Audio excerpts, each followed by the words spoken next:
The Tale of the Three Fools. Once upon a time in a small, quiet village nestled at the foot of a grand mountain range, there lived three men who were known far and wide for their foolishness. Their names were Murti, Gopal, and Ratan. Despite their lack of wisdom, they shared a unique bond of friendship and a knack for turning the simplest of situations into the most absurd adventures. One sunny morning, the three fools gathered under the ancient banyan tree in the village square, as they did every day. This time, Murti had an idea. "Why don't we go on a grand adventure?" he said, his eyes sparkling with excitement. "What kind of adventure?" asked Gopal, scratching his head. "An adventure to find treasure!" exclaimed Murti. "Treasure, but where do we look?" Ratan chimed in, clearly intrigued. "We'll go to the mountains," Murti declared. "Everyone says they're full of hidden riches." Though they had no map, no provisions, and no plan, the three fools decided to embark on their quest the next morning. The journey begins. The following day, armed with nothing but a stick, a pot, and a bundle of bananas, the trio set out toward the towering peaks. The villagers watched them leave, shaking their heads in amusement and disbelief. As they climbed higher, they came across a river. It was not particularly deep, but the fools were perplexed. "How will we cross it?" Gopal asked. "Simple," Murti said confidently. "We'll empty the river."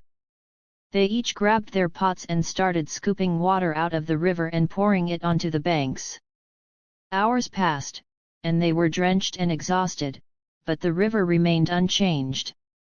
Finally, a passing shepherd took pity on them and showed them a shallow crossing.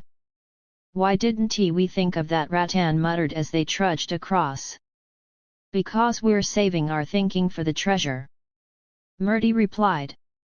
The Cave of Echoes. Their next challenge came when they discovered a dark, mysterious cave. Inside, they heard strange voices that seemed to repeat everything they said. "Who's there?" Gopal shouted, and the cave echoed, "Who's there?" "It's a ghost!" Ratan screamed, dropping his bananas. "Run for your lives!" Murti yelled. In their panic, they ran straight into each other and fell into a heap at the cave's entrance.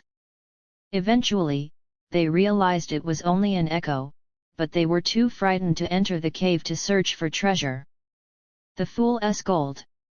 Pressing onward, the three friends finally stumbled upon what looked like gold nuggets scattered on the ground. Overjoyed, they filled their pockets and bags with the shiny stones. "This is it!" Murti exclaimed. "We're rich!" However, as they began their descent, they encountered a traveling merchant. Proudly, they showed him their treasure. The merchant burst out laughing. "That's not gold. Those are ordinary rocks with a golden sheen. They're worthless." Dejected, the three fools sat down on a rock to ponder their next move.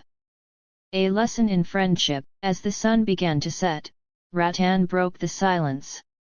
"We may not have found treasure, but at least we have each other." "That's true," Gopal agreed. "And we've had quite an adventure." Murti nodded. "Maybe the real treasure is the fun we had along the way." The three fools laughed at their misadventures and decided to head back to their village. Though they returned empty-handed, they brought back stories that made the villagers laugh for years to come. And so, Murti, Gopal, and Ratan became legends in their little village, not for their wisdom or riches, but for their unshakable friendship and the joy they spread with their foolish tales. The end.